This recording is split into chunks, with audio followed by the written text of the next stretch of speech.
नमस्कार सर्वांना, सारिका कांचनच्या दुनियेमध्ये तुमचं खूप खूप स्वागत आहे। तर गुढीपाडव्यानिमित्त आम्ही गणपतीच्या मंदिरामध्ये गेलो होतो। तर बघू शकताय तुम्ही, नवीन वर्षाची सुरुवात बाप्पांच्या आशीर्वादाने व्हावी म्हणून आम्ही गेलो होतो। तर खूप छान मंदिराला सजवण्यात आलं होतं आणि आपले जे मराठी महिने आहेत ना, त्या मराठी महिन्यांचं तिथं बनवलं होतं। बघू शकताय तुम्ही, चैत्र, वैशाख, ज्येष्ठ, आषाढ आणि कोणत्या महिन्यात काय असतं ते देखील तिथं दाखवण्यात आलं होतं चित्रामध्ये।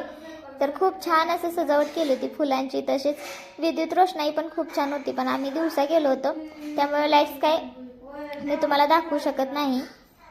तर बघू शकताय, नेहमीच कधी पण जावं आपलं बाप्पाचं मंदिर ना, खूप छानच वाटतं। पण आता यावेळेस तर खूपच छान, मला खूप आवडलं।